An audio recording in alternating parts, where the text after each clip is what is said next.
Padre mío, gracias te damos en esta mañana, Padre Santo, porque tú, Señor, has muerto por cada uno de nuestros pecados, has muerto por cada uno que estamos aquí presentes, Padre mío. Pedimos, Señor, que tú unjas a mis hermanos, Señor, que tú bendigas a cada uno de nosotros, Señor. Pedimos por aquellos, Señor, que nos ven en las redes sociales, Señor, que tú seas que también bendigas a ellos, Padre mío. Pedimos que tú unjas a nuestro pastor, Señor, que les des esa sabiduría e inteligencia, Señor, para que Él pueda traernos la palabra de cada domingo, Señor. Pedimos, Señor, que no te apartes de nosotros, Señor, y que nosotros no nos apartemos de ti, Padre mío. Que tú puedas usar tus lazos de amor para traernos hacia ti, Padre. Pedimos que podamos, nuestros corazones estar dispuestos, Padre mío, el día de hoy, para abrir, Señor, poder tomar la palabra, Señor, que traes para nosotros y poder aplicarlos en nuestras vidas, Padre mío. Gracias te damos, Señor, porque solamente tú recibes esta oración, Señor, y porque solamente tú recibes lo que nosotros te ofrecemos, que son estas alabanzas, Padre Santo. Gracias te damos por todo, en el nombre del Padre, del Hijo y del Espíritu Santo. Amén. Amén.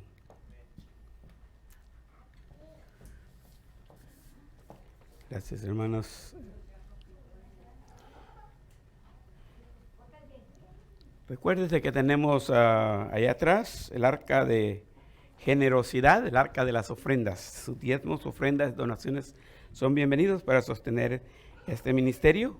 Aparece un QR code también que solo se puede tomar foto al cuadrito y ese le da la información también para dar una donación a través de Zelle directamente a la iglesia, a la cuenta de la iglesia.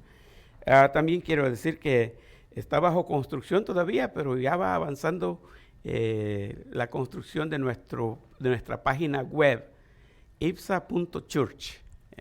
Lo dice Ipsa en español y dice church en inglés, y eso es todo. ipsa.church, y lo busca en cualquiera de los navegadores que tenga su device, y ahí puede ir de una vez. Ya puede ir viendo los avances que hay, Ya el hermano Bill ya puso algunas cositas ahí, y ahí van a ir viendo cómo se va a ir manejando lo que es la página de la iglesia, ¿no?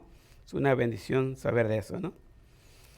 Que Dios nos permita alcanzar a más personas de esa manera, ¿no? Aquella cruz, Isaías 53, 10. El plan era que se diera a sí mismo como ofrenda por el pecado. Eugene Peterson es el que escribió una Biblia en inglés que se llama The Message. Es una versión que no existe en español. Entonces, pero se está usando, muchos la usan y ahora también lo usamos nosotros para este versículo. Hay que hacer una traducción literal, individual. No vayan a pensar que eso es inspirado o que es algo bien revisado. Pero el plan era que se diera a sí mismo como ofrenda por el pecado. Y quiero ir para allá atrás por ese plan, porque ustedes ya me escucharon hablar algunas veces sobre lo que yo digo, el principio. En la Biblia la palabra el principio es un poco diferente de la idea que nosotros tenemos o el concepto que nosotros tenemos como principio. Si yo digo que este púlpito tiene un principio y un fin, yo digo que esta esquina es el principio y que esta otra esquina es el final. Si yo le digo principio a esta esquina y le digo final a esta esquina. En la Biblia cuando se usa la palabra principio, prácticamente está diciendo antes que todo existiera, o estamos hablando de antes de esta esquina, cuando no había nada, solamente existía Dios. Y Dios tiene un plan, y en su plan va a formar todo lo que ahora tenemos y conocemos, la creación preciosa que nosotros podemos contemplar. Todos los aspectos de la creación ahí están. Y Dios trabajó hablando para formar las cosas. Que produzca la tierra hierba. Y creó los animales y dijo, sea la luz. Y habló y habló y habló y todo fue apareciendo así de la nada. De la nada. Pero hay un momento donde ya no habló Dios, porque apareció un nuevo ser en la creación llamado hombre o ser humano. Y para formar al hombre, Dios tiene el poder, créanme, tiene el poder de haber dicho que sea el hombre y apareció el hombre ahí. Pero no lo hizo así. Entonces dijo Dios, dice Génesis 1:27, ya que todo estaba creado, entonces dijo Dios, ahora no va a hablar y decir que sea el hombre, sino que va a hablar con alguien más y va a decir, hagamos al hombre. Y ahora ya participan dos personajes más que nosotros conocemos como la Trinidad. Dios Padre, Dios Hijo, Dios Espíritu Santo. Los tres van a formar parte de lo que ahora tiene que ver con formar el hombre. Y el hombre va a ser formado de lo creado. Ya Dios había creado la tierra. Ahora de la tierra que Él creó, va a crear el hombre. Y ya hizo un muñeco. Del polvo de la tierra hizo un muñeco. No sabemos qué tamaño era, ni exactamente ninguna fisonomía, porque era un muñeco. Pero después sopló en su nariz aliento de vida y entonces ese muñeco se convirtió en un hombre, una persona. Hagamos al hombre era necesario, porque dentro del plan de Dios, como Él es el Ser Supremo y todo lo sabe y todo lo conoce, Él vio para adelante lo que el hombre iba a hacer y sabía que el hombre iba a pecar y que iba a necesitar de un redentor. Así que en la Biblia vamos a encontrar muchas cosas que nos mandan al principio. Como Jesucristo dice que había sido ya destinado desde antes de la fundación del mundo. ¿Qué es eso? Antes del principio. Cristo ya había sido destinado para que se revelara. Dios iba a venir a este mundo no como un creador, sino que iba a venir ahora como un redentor. Y se iba a hacer visible, iba a revelarse a la humanidad de forma humana para que el hombre pudiera verlo. Iba a convivir con el hombre en este mundo pecaminoso, todo destruido, todo malvado, para enseñarnos que así como el mundo es de malo y corrupto, uno puede ser limpio y puede vivir sin pecado. Y muchas veces decimos, sí, pero es que Él era Dios. No, no es excusa, Él era ser humano, 100% hombre, y fue tentado en todo, dice la Escritura. Pero nos enseña que este mundo sí tiene control y que el hombre sí puede controlarlo, pero que el pecado ha llevado al hombre a descontrolar todo. Y los avances del hombre que deberían de ser para el bien solamente son más utilizados para el mal. Y lo que debería ser para preservar la vida viene a ser para quitar la vida, porque el quien tiene el dominio sobre todo eso es el maligno, es el diablo. Dios en su plan sabía que Cristo iba a morir en la cruz del Calvario. Ya había sido destinado. Va a morir en la cruz del Calvario. Y cuando Cristo se vaya al cielo de regreso, el hombre no puede quedar solo, no puede quedar abandonado. No sobrevive sin la ayuda de Dios. Entonces todos los que le reciben son sellados por el Espíritu Santo. Y ahora, después que Cristo asciende al cielo, es el Dios consolador que va a estar a la par, al lado de sus hijos, para siempre, todos los días, hasta el fin del mundo. Hasta el fin del mundo aquí, ¿se acuerdan? Fin del mundo no es esta esquina, sino lo que viene después de esa esquina. Hasta aquí nos acompaña el Espíritu Santo, de aquí para allá estamos con Dios en la gloria. Entonces el plan de Dios era darse a sí mismo como ser humano, venir aquí, ser humillado, maltratado, bofeteado, herido y muerto en la cruz del Calvario por nuestros pecados. Y después, el plan de Dios es que el Espíritu Santo sea nuestro paracleto, alguien que está al lado de nosotros. Y dijo, estará con vosotros y estará en vosotros. No solo está aquí, sino que está también aquí, como Dios, Espíritu Santo. Hoy nos toca enfatizarnos en este momento del Getsemaní. Aquella cruz en los discípulos hablábamos el domingo pasado y nos enfocábamos más en los seguidores de Cristo. ¿Quiénes son los seguidores de Cristo? Y la cruz del discípulo. Hoy veremos aquella cruz en Getsemaní. Getsemaní, y el versículo que ocupé como clave es Filipenses 1:29, exclusivamente para este tema, aunque vamos a leer el pasaje que nos narra la historia de Getsemaní en Mateo 26, 36 al 46. Filipenses 1:29 dice, porque a ustedes se les ha concedido no solo que creer en Cristo, sino también sufrir por Él. Estamos llegando a la Semana Santa, oficialmente a nivel mundial, conocida también por algunos principios doctrinales teológicos como la Semana de la Pasión. Recuérdense de las 3 etapas de Cristo en esta vida. La etapa de la preparación, cuando Él vivió con su familia en Nazaret. La etapa de la popularidad, cuando Él comenzó, fue bautizado a los 30 años, como hermano Andrés, ¿verdad?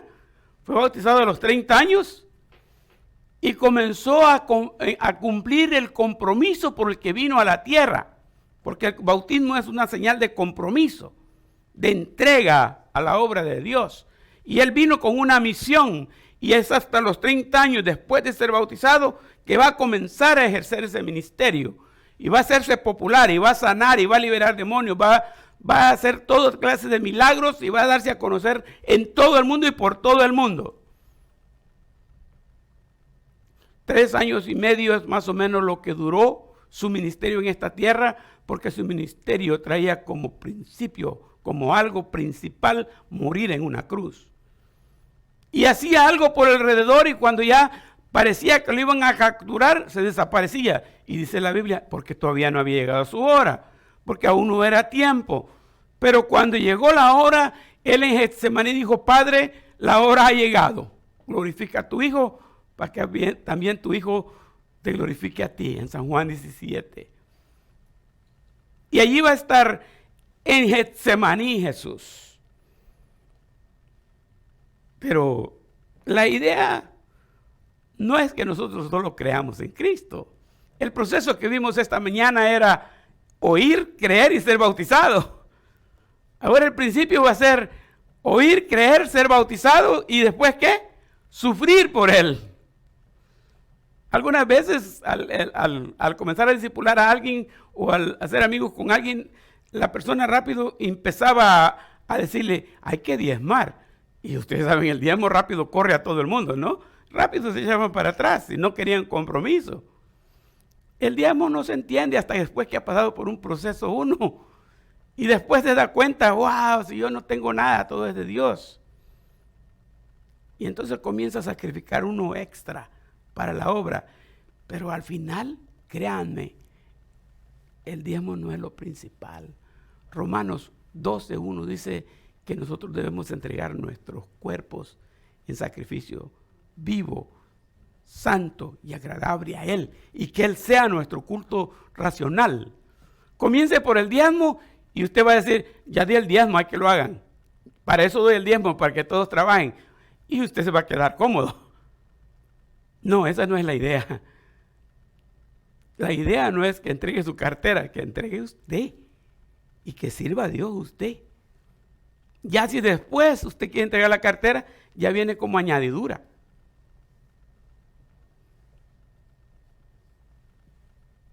Pero muchos miran el dinero como un obstáculo porque es un sacrificio demasiado grande apoyar la obra. Las cosas después se hicieron mucho más complicadas porque hoy día se mira el asistir a la iglesia como un sacrificio demasiado grande. No hay tiempo. Hay otras prioridades. Ir a la iglesia no es lo primordial en mi vida. Usted sabe y comenzamos a justificar, ¿no? Tengo que trabajar, tengo que llenar el refrigerador, tengo que esto, tengo que el otro. Hay muchas otras cosas que hacer más importantes que ir a la iglesia. Ir a la iglesia es demasiado pesado. yo entendí que ir a la iglesia era un sacrificio personal. Mi papá era pastor en San Juan Las Minas y nosotros vivíamos en un caserío que se llama Llano de las Flores. 1 kilómetro de distancia. No habían vehículos. No piensen que soy tan viejo, pero no habían vehículos cuando yo me crié. Solo habían 2 carros. Una Willys de 1900 no sé cuánto. Y cuando se escuchaba que venía uno de esos por allá, porque como está todo silencio en el campo, se escuchaba de lejos cuando venía un carro. Nosotros, el grupito de niños, íbamos corriendo para la carretera porque queríamos ver un carro. No teníamos carro para ir a la iglesia. No teníamos bestias, no teníamos caballos. Íbamos caminando 1 kilómetro. A la iglesia había que ir sí o sí. No había opciones. Ay, pero qué gran tormenta. Ustedes saben que en El Salvador caen unas tormentas y unas gotas de agua que cuando le caen en la frente le arde a uno. Es tropical el clima de allá. Una gran tormenta, sí. Vamos a la iglesia. Y ahí vamos para la iglesia bajo el agua. Pero nosotros bien mojados, la Biblia bien cubierta en un plástico, pero nosotros bien mojados. Y así entrábamos al templo. En la noche no había luz eléctrica. Y no teníamos, mi papá a veces le regalaban un flashlight, una lamparita. Pero esa lámpara se le acababan las baterías y no habían baterías y no habían de comprar y no teníamos dinero tampoco. Así que lo que usábamos eran unas rajitas de ocote. ¿Ustedes conocen el ocote, no? Unas rajitas de ocote y eso les prendía fuego. Y ahí veníamos alumbrando con la llama del ocote. Veníamos alumbrándonos del camino. Son rajas del palo de pino. El palo de pino es fácil de incendiar, pero también suelta una brea que preserva un poco la llama. Así que ahí veníamos alguien traía las rajas de ocote y veníamos todo el grupo ahí juntos caminando. Así hacía party, eso sí, ahí veníamos contando chistes y de todo, ¿no? Pero estaba medida. Ya para terminar el camino principal y entrar a nuestra casa se acababa el ocote. Y entrábamos a ciegas o si estaba lloviendo el ocote no funcionaba. Y entonces la entradita de la casa era un callejón, barranco aquí. Cuando se acarreaba carga con bestia, había que labrar el paderón porque las cargas topaban en los 2 barrancos. Y cuando veníamos en la noche, después de la tormenta o bajo la tormenta, no nos habíamos dado cuenta que del paderón se rodó una roca y tapó el camino. Pero estaba tan oscuro que no sabíamos. Y nosotros conocíamos el camino de memoria y veníamos tranquilos hasta que la rodilla le daba la piedra. Ups, aquí hay algo, pero ya el dolor ya estaba. No les estoy exagerando, pero esa es parte de mi vida en la infancia, yendo a la iglesia. Así que cuando vine a Estados Unidos, comenzamos a visitar una iglesia que estaba a 1:30 de distancia, en carro. Pero es en carro, no voy caminando. Sí está lloviendo, pero dentro del carro no se moja uno. Y para mí no fue problema adaptarme a las distancias en Estados Unidos. A calcular el tiempo. Porque llegamos a la iglesia cuando ya había comenzado el culto. El culto empezaba a las 6 y nosotros llegamos a las 6:10. Cuando vamos de regreso, qué vergüenza que entremos al culto ya tarde. Y cuando vamos de regreso para la casa, ¿qué tenemos que hacer el próximo? ¿Qué cree que tenemos que hacer? ¿Cuánto llegamos tarde? 10 minutos. Tenemos que salir de la casa 10 minutos antes. Quiere decir que tengo que bañarme 10 minutos antes. Quiere decir que tengo que comer 10 minutos antes. Tengo que programar todo para llegar a tiempo la próxima vez. Sacrificio del cuerpo yo creo que lo hicimos. Lo hemos hecho, lo seguimos haciendo. Porque entendimos que el plan era que también nosotros suframos por Él.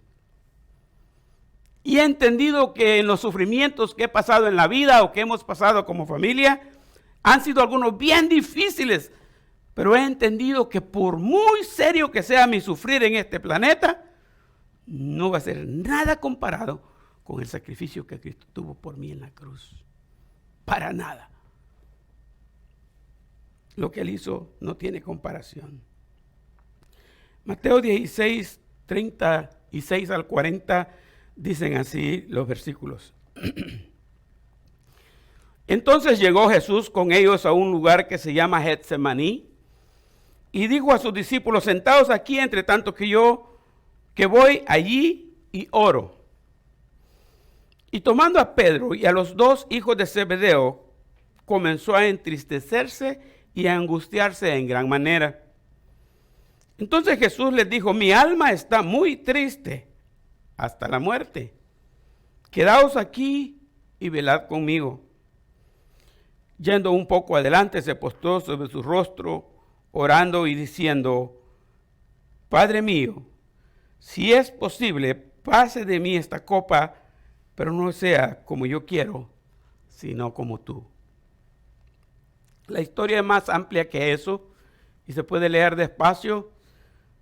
Hollywood y las películas se encargan de hacerla ver un poco más con dramatización, pero se puede ver mucho más extenso. Y quiero limitarme solamente a compartir con ustedes algunas cosas. El Monte de los Olivos, ya ustedes saben que el Monte de los Olivos para mí es algo bien significativo, muy especial. Cantamos el himno en el himnario bautista que se llama A solas al huerto yo voy, cuando duerme aún la floresta, y en quietud y paz con Jesús estoy, oyendo absorto ahí. Algunas veces me he dado cuenta que nosotros somos bien mentirosos al cantar, ¿no? Porque primero no vamos solitos al huerto a orar, menos a orar. El huerto de los olivos, del Monte de los Olivos, era bien visitado por Jesús, bien visitado. Siempre que él quería orar, iba al Monte de los Olivos. Siempre que él quería estar solo, iba al Monte de los Olivos. Y aunque algunos dicen que el Monte de los Olivos era un pequeño jardín que tenía unos cuantos árboles de olivo, las pruebas que se ven nos hacen ver diferente. El Monte de los Olivos era realmente una gran parte de un cerro, para que nosotros lo entendamos así. Y estaba lleno, como dice el nombre, de árboles de olivos. Los olivos son una de las 7 frutas que se dan de los que se sostiene Israel. Y se cree que de ahí, o a eso se refería Dios cuando dijo: tierra que fluye leche y miel. El olivo es una planta que produce mucho. Pero en este caso está el Monte de los Olivos porque es una divisa principal de la nación y la gente hace dinero de eso. Pero el monte estaba situado en una posición bastante interesante. Yo traje esta foto para que más o menos les explique. Esto de aquí es la ciudad. Acuérdense que hay 3 ciudades ahora en la actualidad en Jerusalén. Está la ciudad de David, la ciudad vieja y la ciudad nueva. La ciudad de David prácticamente es una zona arqueológica donde estaba el palacio del rey David y todo eso. La ciudad vieja es el lugar donde más adelante David preparó el ambiente, pero fue Salomón el que construyó el templo. Y ahí alrededor del templo está lo que se conoce como la ciudad vieja. Y la ciudad nueva es la ciudad moderna, donde están todos esos edificios modernos de hoy, donde se hospedan los grandes artistas que van y la gente que tiene billetes. Y quien quiere pasear en lugares bonitos, malls y todo eso, ahí está la ciudad nueva. La ciudad vieja tiene muchos códigos que no pueden construir nada nuevo ahí. Y la ciudad de David pues está cerrada al público. Cuando vemos aquí esta parte, es la que era la ciudad de aquel entonces. Estos son caminos y estas son puertas. Entonces el Monte de los Olivos aparece aquí. Y Getsemaní aparece aquí. En el Monte de los Olivos, hoy día están esos árboles. Son unos troncos bien anchos, bien gruesos. Y están cercados. La gente no puede llegar. Ahí está una defensa y ahí están unas personas. Hasta esa defensa puede uno llegar y observar a la distancia los árboles. Esos árboles los tienen cercados porque han probado que existen por hace más de 2000 años. Y que esos posiblemente fueron testigos de la oración que Cristo hizo en ese lugar. Han calculado las distancias, las medidas, y el pasaje narra que llegó Jesús al monte de los Olivos y les dijo a sus discípulos: siéntense aquí, quédense aquí y esperen. Yo voy a ir allá y voy a orar. Y tomó con él, esta versión en este evangelio dice, tomó con él a los hijos de Zebedeo. Los hijos de Zebedeo eran Jacobo y Juan. Son los otros evangelistas, dicen Pedro, Jacobo y Juan. No dice Pedro y los hijos de Zebedeo. Eran los tres que tomó y fue más adelante. Y al llegar allá donde ellos, en este lugar, les dijo a ellos: quédense aquí y oren conmigo 1 hora. Yo voy a ir más adelante. Dicen los sinópticos que él se adelantó después que los dejó a ellos tres, como a distancia de un tiro de piedra. El tiro de piedra es literalmente un tiro de piedra de hombre. El hombre agarra una piedra, así medían antes, no había las medidas modernas de hoy, ¿no? Entonces agarraba la piedra y la tiraba por el monte, y donde cayó la piedra, ahí es donde voy a ir a orar. Dice, como a distancia de un tiro de piedra, Jesucristo se alejó de ellos. Y él solito tuvo esa oración. La oración de él se conoce como la oración en Getsemaní. Getsemaní y Monte de los Olivos no son la misma cosa. Getsemaní, aquí está el Monte de los Olivos, todo el monte está lleno de árboles de olivos, pero Getsemaní es en esa parte. Getsemaní significa prensa de olivos. Era una especie de molino. Cortaban los olivos de todo el monte y los traían ahí y lo molían, lo machacaban, y de ahí sacaban el aceite. Ahí donde estaba esa planta para aplastar los olivos, por ahí fue que Cristo tuvo esta oración. El Monte de los Olivos hoy se mira como así, miren. Hay árboles de olivos, pero no hay manera que ustedes distingan qué es lo que está pasando aquí. Todo lo que ustedes ven son lápidas, es un cementerio. Jesucristo desde el Monte de los Olivos ascendió al cielo, y la gente esperando que Cristo venga, quieren estar ahí donde Él se fue. Porque el Monte de los Olivos se va a partir en dos, y ahí va a formar una ciudad cuando Cristo ponga sus pies sobre ella. Hay muchos que piden ser enterrados en el Monte de los Olivos, y está llenísimo, es un cementerio grande ahora el Monte de los Olivos. Pero ¿qué tiene de importancia aquella cruz en el Monte de los Olivos? En ese lugar, Jesucristo va a tomar 4 decisiones relacionadas todas con la cruz. Acuérdense que el tema es aquella cruz de los discípulos, aquella cruz en Getsemaní.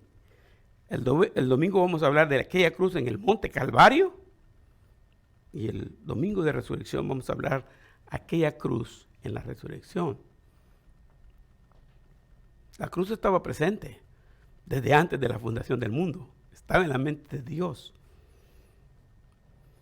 Dentro de las 4 decisiones que Jesús tomó ese día en Getsemaní, aunque se le puede dar el énfasis de el sufrimiento de él en Getsemaní fue terrible, fue grave, fue serio. Hay cosas que la gente quiere verificarlas, que la Biblia les dice y quieren verificarlas. Algunas porque no les conviene y no la quieren verificar con la Biblia, pero este caso de que Jesús en Getsemaní sudara y que su sudor fueran gotas de sangre, lo han investigado científicamente. Y han llegado a la conclusión que sí es posible y que hay personas que han llegado a ese punto. Su nivel de estrés, su nivel emocional es tan, pero tan grande que los poros se rompen. Y esos mismos poros, cuando sale el sudor, se mezcla con la sangre que el poro rompe. Y Jesús llegó a ese punto, un sufrimiento tan angustioso que su sudor fueron literalmente gotas de sangre. No como gotas de sangre, sino que literalmente gotas de sangre. Me voy a enfatizar en las 4 decisiones serias que lo llevaron a ese punto. La primera decisión era que él tenía que decidir beber la copa amarga del pecado. La petición al Padre fue: si es posible que pase de mí esta copa sin que la beba. Nosotros sabemos muy bien, estaba en el huerto de los olivos, no estaba en el viñedo. No había vino ahí, no había jugo de uva, no había nada. Sabemos que la copa a la que se refiere no es el aceite, que no la tomaban en copa. Estamos hablando de una copa simbólica. Esta copa es una copa amarga y no la quiero tomar. Juan 1:29 del versículo que encontré para apoyarlo, y dice: el siguiente día vio Juan el Bautista, vio Juan a Jesús que venía a él y dijo, ¿qué dijo? He aquí el Cordero de Dios que quita el pecado del mundo. Hace un momento, hermano Alex me enseñó la foto que iba a promover para el Domingo de Resurrección, y la palabra que puso en grande es Pascua. Estás invitado a la Pascua. A mí me gusta más Pascua. También acepto resurrección, porque la Pascua era en jueves y resurrección fue el domingo. Pero no acepto Easter. Totalmente diferente. Resurrection Sunday está bien, Easter no está bien. Es una desviación satánica para que no pensemos en Jesucristo.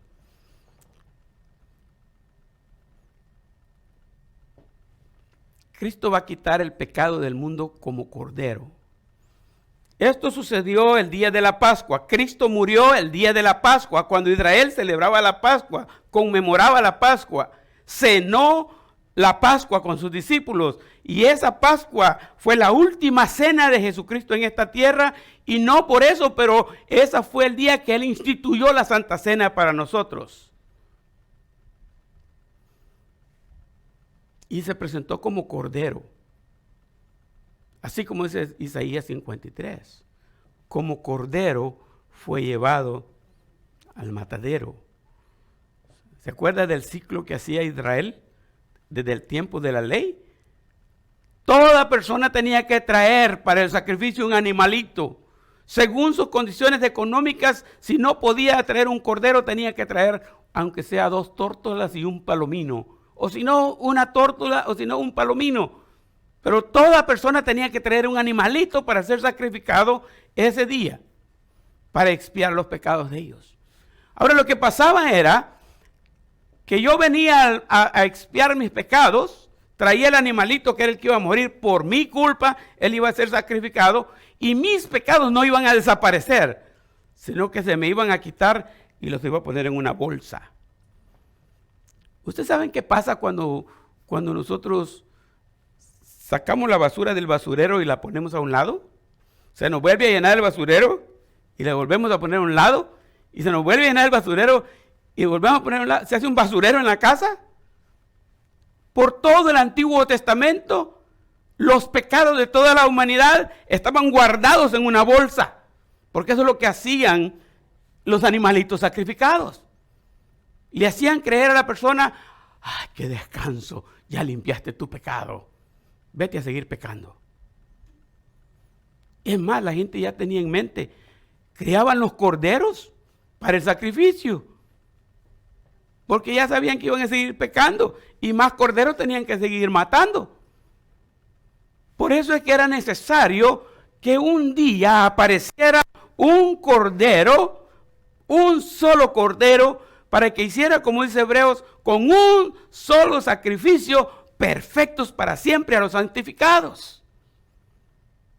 Y por eso dice Juan el Bautista, cuando aparece Cristo, dice: miren qué cordero más hermoso que apareció ahora. Nunca hemos visto uno de estos, a ver si en el futuro lo vemos.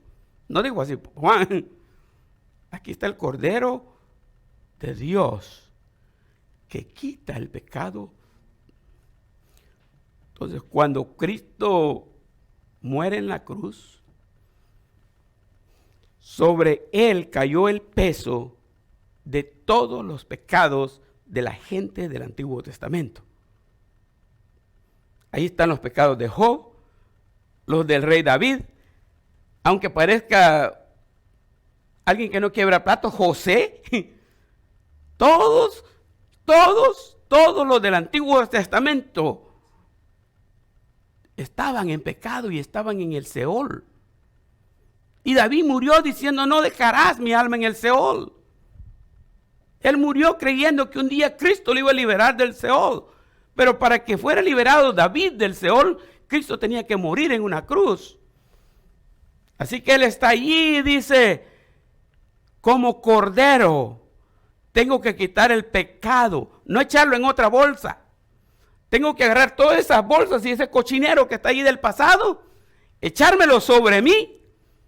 Por si fuera poco, agarrar todos los pecados de toda esta gente que está aquí, incluyendo a Barrabás, Pilatos y todos ellos, y echarlos sobre mí. Y por si fuera poco, de aquí a 2000 años va a existir Mario. Y va a estar predicando en Santana y ahí va a haber un montón de gente pecadora y quiero agarrar esos pecados y echármelos sobre mí también. Agarró los pecados del pasado, del presente y del futuro y se los puso sobre él. Esa es la presión que él tenía en Getsemaní. Él está decidido. Ya el Padre decidió mandándolo, diciéndole, ve y muere tú porque no hay quién. No hay cómo, tiene que ser así. Ya el Padre ya dispuso darlo. Ahora está él, el que tiene que entregarse por sí mismo. Y él dijo en una ocasión, a mí nadie me quita la vida. Yo tengo poder para ponerla, tengo poder para volverla a quitar. Y Pablo va a decir más adelante, el cual se dio a sí mismo por todos nosotros. Él se dio a sí mismo. Ese día, en el Getsemaní, él decidió cargar con el pecado del mundo. La otra decisión fue confrontar una absoluta soledad. Absoluta soledad. Mateo 27:46 dice, Jesús clamó a gran voz, diciendo, ¿qué dijo? Elí, Elí, lama sabactani. Esto es, Dios mío, ¿por qué me has desamparado? Son varias, pero no son muchas las frases que en la Biblia, en el Nuevo Testamento, todavía existen sin traducción literal. El Nuevo Testamento fue escrito en griego, pero la lengua más popular era el arameo.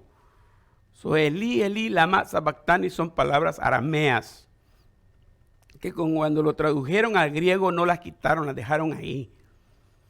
Talita kumi es otra, palabras que son arameas y están ahí todavía. Sin embargo, el mismo versículo nos dice, Elí, lama sabactani, ¿qué quiere decir? Esto es, Dios mío, ¿por qué me has desamparado? No las quitaron, solo las pusieron ahí y las tradujeron para nosotros, para que la entendamos. Hace unos años, en Navidad, yo prediqué la serie de sermones Cuando el cielo visita la tierra. Porque se habla de Cristo viniendo a nacer, pero no se piensa en el impacto que realmente eso tenía. La tierra y el cielo habían estado por siglos distantes uno del otro. Dios no se lleva con el hombre por el pecado. Y va a haber necesidad de una conexión entre Dios y los hombres. Y va a decir en Timoteo, va a decir, porque hay un solo Dios y un solo mediador entre Dios y los hombres, Jesucristo. Jesucristo va a descender del cielo. Filipenses 2:8 dice, no le importó el ser igual a Dios. Se despojó a sí mismo y descendió a esta tierra. Cristo va a hacer esa conexión entre el cielo y la tierra. Va a venir a la tierra, va a vivir como hombre, va a sufrir todo lo que la humanidad sufrió o lo sufrimos. Nada diferente. Incluso dice que fue tentado en todo, como cualquier ser humano, pero sin pecado. Y Cristo va a estar en este mundo, se va a identificar bien con nosotros y va a llegar la hora de la muerte. Nosotros cuando morimos tenemos esperanza. La esperanza de nosotros es Cristo. El que está en Cristo, nueva criatura es. Es algo diferente. Y Él nos dice a nosotros, yo soy la resurrección y la vida.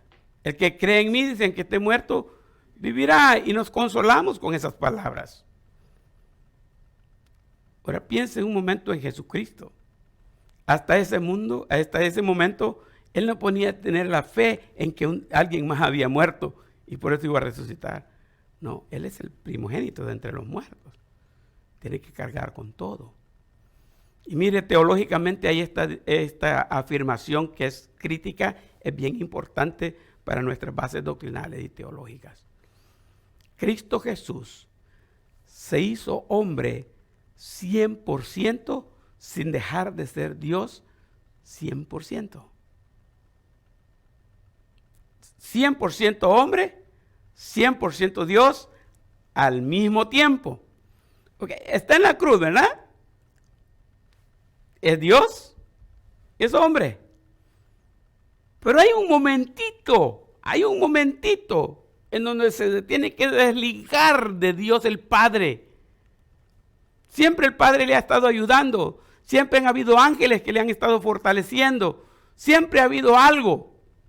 Pero en este momento en particular no hay nadie con él. Está solito, abandonado. La palabra desamparar quiere decir abandonar. Ahora, ni con mis hijos y ahora menos con mis nietos les quito el ojo de encima. Uno está pendiente de sus hijos. Y si un hijo sufre, prefiere uno sufrir uno y no ellos. Dios, como decía mi mamá, se hizo del ojo pacho por este momento y va a olvidarse de que es su hijo. Y sobre su hijo va a derramar la ira del Dios Santo, que no tolera el pecado. Y sobre Jesús va a caer ahí toda la furia, todo el peso del pecado va a caer sobre él, va a derramarse sobre él. Al punto que él dice, ¿por qué me ha desamparado? Todavía les recomiendo el libro de Max Lucado, que se llama Y los ángeles guardaron silencio. Porque aún en Getsemaní venían ángeles y le sirvieron, pero en la cruz no había nadie para él. No había nadie. Va a enfrentarse a absoluta soledad. Y está en Getsemaní y dice, Padre, esto que me viene está difícil. Y por eso estaba llorando él y estaba orando con una intensidad demasiado fuerte. Él sabía lo difícil que iba a ser ese momento. Tan serio iba a ser la cosa que en ese momento de abandono va a haber un terremoto. Los cielos se van a oscurecer y las tumbas van a ser abiertas. El velo del templo va a ser roto de arriba a abajo en dos partes. Un momento bien impactante. No es asunto igual que nosotros lo veamos hoy, pero es diferente que Cristo lo sienta en ese momento. Todo está saliendo de él. La tercera decisión es la decisión de enfrentarse a Satanás y a sus huestes. Colosenses 2, 14 y 15 dicen así: anulando el acta de los decretos que había contra nosotros. Ahí hay 3 puntitos. Eso quiere decir que el versículo incluye algo más que yo no puse en esta parte. No la creí relevante para hacer el punto. Clavándola en la cruz y despojando a los principados y a las potestades, los exhibió públicamente, triunfando sobre ellos en la cruz. No se menciona mucho esta parte en la iglesia cristiana. Estas son las cruces. Todavía guardamos un símbolo. En el monte habían bastantes cruces. Era la pena más terrible que había encontrado el Imperio Romano para castigar a los más terribles malhechores. Los peores criminales Mire, ahora hasta los peores criminales se les considera. En algunos han quitado la pena de muerte en unos estados. En otros estados, antes existía la silla eléctrica, pero es muy criminal la silla eléctrica, hagámosla más suavecita. Y buscando una vacuna y una inyección y un proceso de inyecciones que lo duerme, para que finalmente se murió en paz. Hasta los más terribles criminales. El imperio miraba al revés. Más mal se portó, más tiene que sufrir. Y la gente pasaba por el lado y le injuriaba y se burlaban y le decían: ¡ay, pícaro, vos fuiste el que violaste a mi hija! ¡Qué bueno que te están matando! Y si es posible, y si me dejan, le tiro una pedrada yo también. Eso hacía la gente alrededor de Cristo en la cruz, porque él era un criminal. Ahora era interesante porque el acta de los decretos que aquí se menciona era legal. Son las autoridades, cuando colgaban a alguien en la cruz ponían un papel en donde justificaba y en donde estaba firmado por todos los de la corte, para que lo entendamos nosotros, que era legal el proceso de matar a ese hombre de esta manera. Así que la gente llegaba a la cruz y en el acta decía: se metió a robar a la casa de fulano tal día. Y yo quería ver si ahí estaba mi nombre. A ver si este es el que se metió a mi casa. Ah, qué bueno que lo agarraron. Pero cuando vinieron a poner a Jesús en la cruz, ¿qué acta tenían? No había nada legal. No había nada legal. Por eso es que al final, ¿qué es lo que hicieron con Jesús? ¿Qué pusieron en la cruz? Pusieron un rótulo en diferentes idiomas que decía: este Jesús, el rey de los judíos. Lo mataron porque decía que era rey de los judíos. Esa era la única culpabilidad que él tenía. Pero lo maltrataron como cualquier otro más criminal. Así de fuerte fue la crucifixión de Cristo. Así de serio fue la situación. Entonces el acta de los decretos era invisible. ¿De dónde iban a agarrar las autoridades de aquel entonces una lista de pecados desde el principio de la humanidad hasta Cristo? Para decir: por los pecados de este y los del otro y los del otro y los del otro, por todos esos murieron. ¿Sabe qué? Si se pudiera hacer eso, en esa acta estuviera mi nombre. Ahí estuviéramos todos nosotros. Porque Cristo murió por los pecados, comenzando por los míos, ¿verdad? Y después también por los de ustedes. Fueron esos pecados los que lo tenían ahí clavado. Sí, otra vez en Semana Santa la serie que utilicé era ¿Quién mató a Jesús? Y hice una recopilación de cómo la gente ha venido sintiéndose culpable desde el principio. Y cómo han habido grandes matanzas. Las inquisiciones fueron porque la iglesia culpaba a los judíos de haber matado a Jesús. Y ha venido una serie de gente culpando a otra gente por haber matado a Jesús. Pero ¿sabe qué? Aunque dicen que literalmente fueron los soldados romanos que lo clavaron y le quitaron la vida, realmente fueron mis pecados los que le quitaron la vida. Si alguien mató a Jesús, fueron mis pecados. Y ese día, ¿quién se llevó un chasco? Fue el diablo y sus huestes. ¿Se acuerdan? Huestes son los demonios del mismo diablo. Fueron creados originalmente como ángeles. Ángel de luz era el diablo. El lucero de la mañana. Tremendo ser creado. Pero los demonios fueron los que se rebelaron contra Dios al lado del diablo, siguiendo sus manipulaciones, maquinaciones. Y ahora todos ellos han participado para alborotar a la multitud y le han dado vuelta a todo pensamiento, porque el domingo de Ramos están gritando: Hosanna, bendito el que viene en el nombre del Señor.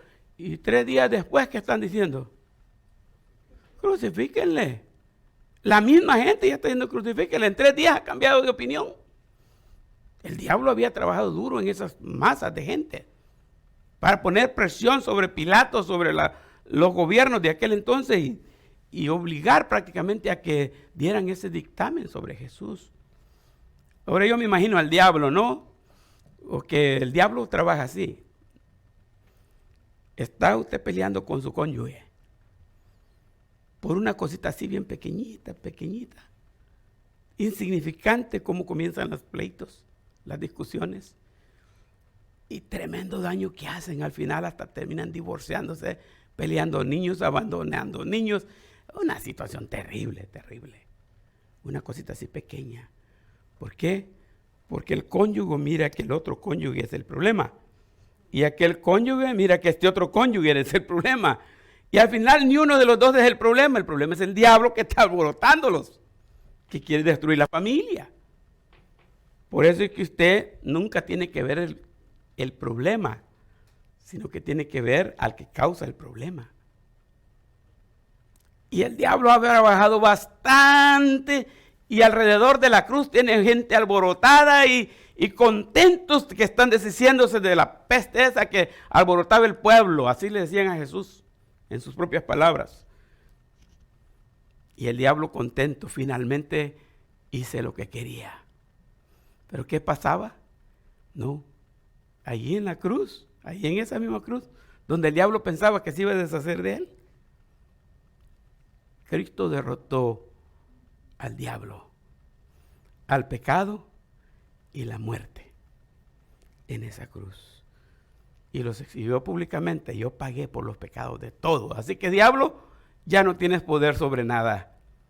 Ahora el poder lo tiene Jesucristo, que se convirtió en Rey de reyes y Señor de señores. La última decisión, la cuarta decisión es tomar la amarga y cruel cruz. Pablo lo dijo en Gálatas 2:20, con Cristo estoy juntamente, ¿qué? Crucificado. Y la segunda parte dice, y lo que ahora vivo, lo vivo en la carne, lo vivo en la fe del Hijo de Dios, el cual que hizo, me amó y se entregó a sí mismo por mí. Amargo. El pecado entró en el mundo por el veneno de una serpiente, ¿se acuerdan? Por el veneno de una serpiente. Ahora es el veneno de una cruz que le va a quitar la vida a Jesucristo, pero es ese veneno el que nos va a dar a nosotros la liberación del pecado. Pero tiene que tomar esa cruz. Tiene que tomar esa cruz. Y otra vez, ¿quién le obligó? Nadie. En el momento que lo arrestaron a él, que está después en el pasaje, si lo leen en casa, viene el arresto de Jesús más adelante, en Mateo 26, ¿no? Y en el momento del arresto, Pedro sacó la espada y le cortó la oreja al hijo del sumo sacerdote, Malco, el nombre del siervo. Y Jesucristo le dijo, guarda tu espada. ¿Tú qué crees? Pedro le dice, que en este momento, si yo le pidiera a Dios, al Padre, 10 legiones de ángeles para que los mande aquí y me defiendan, ¿no lo haría? Y esa turba, ese grupo de soldados y de gente alborotada que vienen a traerme como un malhechor, no me podrían tocar. Es más, uno de los evangelios narra esta historia. Dice que cuando llegaron, Jesús les preguntó, ¿a quién buscáis? Y ellos dijeron, a Jesús Nazareno. Y él les dijo, yo soy. Y cuando él les dijo, yo soy, ¿qué pasó? Dice el pasaje que ellos tropezaron y cayeron. El solo decir, yo soy, creó un tsunami que empujó a todos para atrás. Si Jesucristo decía, ahorita se mueren todos. Él es el Logos, es la palabra. Pero no, Él venía para entregarse a sí mismo por nosotros. Así como Él se entregó voluntario, así pide que nosotros hagamos las cosas voluntariamente. Mire, muchas veces nosotros hacemos las cosas por diferentes razones y muchas veces son razones equivocadas. Lo hacemos por compromiso, lo hacemos porque no hay quien lo haga, lo hacemos porque solo yo puedo hacerlo mejor, lo hacemos por cualquier otra razón. No. Cristo se entregó a sí mismo. Es una entrega voluntaria. Todo lo que nosotros hacemos para el Señor debe ser que nazca de aquí, voluntario. Y créame, a estas alturas, otra vez no estoy tan mayor, no se equivoquen, pero a estas alturas yo he descubierto varias cosas. Hay gente que cuando se le dice que si puede hacer algo, dice, sí, pastor, claro que sí, hasta con una sonrisa, pero aquí adentro hay un no rotundo. Y ya me agarró el pastor y que tengo que decirle que sí. Así como he descubierto eso, he descubierto también que esas obras no traen bendición. La persona está amargada y lo está haciendo con mal genio, y si alguien le va a ayudar no se entienden y todo sale un relajo, y al final quizás se haga algo y sale algo porque Dios es misericordioso y se manifiesta en lo que hacemos. Pero he descubierto que si las cosas nacen del corazón, es mejor hacerlas. Una vez en un entrenamiento de líderes que teníamos como pastores, el pastor dijo, si en el grupo que tienes alguien dice, yo sugiero que el domingo hagamos tal cosa, y el grupo todo está de acuerdo que hagan esa cosa, el mejor candidato es el que la sugirió, porque él la sintió en su interior. Él la sintió ahí, hasta tiene la idea cómo hacerlo mejor. Y ese va a ser el mejor líder. Pero usted dice, oh, qué buena idea, pongamos a la hermana fulana. Ay, ya. Y aquella hermana ni sabía que estábamos hablando. ¿Qué tengo que hacer? Ya empezamos mal. Todo debe ser voluntario. Y Jesús nos dio el ejemplo. Él se entregó voluntariamente a sí mismo. A sí mismo se entregó. Ahora Pablo está diciendo, yo también estoy crucificado con Cristo. Ya no vivo yo, lo que yo vivo lo vivo en la fe. Y vivo para agradarle a Él. Entonces las 4 decisiones que apartan ahí son estas. Cristo decidió beber la copa amarga del pecado. Cristo decidió confrontar una absoluta soledad. Voy a pasar por esa soledad, pero la voy a pasar. Me va a desamparar el Padre, pero voy a salir adelante. 3, enfrentarse a Satanás y a sus huestes. Y después, así de fácil, va a escribir Santiago. Someteos pues a Dios, resistid al diablo, y de vosotros huirá. Así como Cristo resistió al diablo y derrotó al diablo y a sus huestes malignas, nosotros también podemos hacer lo mismo, con solo someternos a Dios. Y fíjense, lo pongo bien fácil. ¿Qué es lo que tenemos que hacer? Todo lo que tenemos que hacer, someternos a Dios. ¿Verdad que está fácil? Oh, bueno, no está fácil, dicen los hermanos. Someterse a Dios, sométase a Dios. Es todo. No trate de resistir al diablo sin antes someterse a Dios, para que pierda. Y la última, la número 4, tomar la amarga y cruel cruz. Una copa amarga. Una copa amarga. Una de las 7 palabras en la cruz que te predican, que son 7 frases realmente, es: tengo sed. Y le dieron a beber vinagre.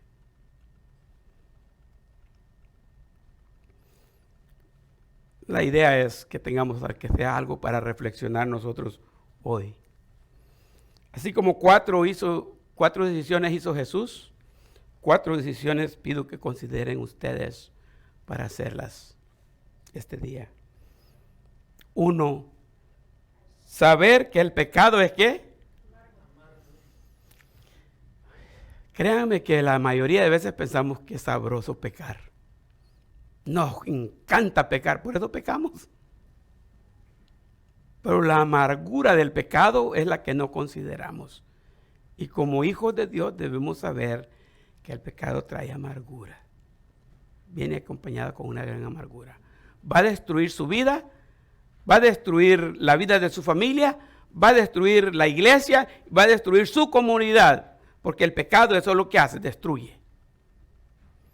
2, saber que trae soledad. Hay un momento en la vida cristiana en donde usted va a pensar que está solo. Y el diablo va a ocupar esa soledad para tentarle. Pero usted debe estar fuerte. 3, decida enfrentar a Satanás. No se le corra. No haga lo de la hermana que yo bien excited anunciando el miércoles en el estudio doctrinal que teníamos. Digo, el miércoles no se la pierdan, porque el tema del miércoles es Satanás y los demonios, y vamos a hablar de ellos. Y la hermana, no, pastor, a partir del miércoles no vengo, yo al diablo le tengo miedo. Y de eso mejor no lo hablo. No, al diablo hay que enfrentarlo. Hay que enfrentarlo. Y por último, tome la cruz de Cristo. La cruz espiritual. Hay que servir al Señor. Él lo hizo por nosotros. Ahora hagámoslo nosotros por Él. ¿Está bien? Nos ponemos de pie y cerramos con una oración. Padre nuestro, alabamos y glorificamos tu santo y bendito nombre. Qué bueno es estar aquí este día. Mientras nos encaminamos a conmemorar la resurrección de Cristo y a proclamar que Él está vivo de entre los muertos y que así como Él vive, nosotros también viviremos. Mientras pasamos por eso, queremos tener estas reflexiones semanales.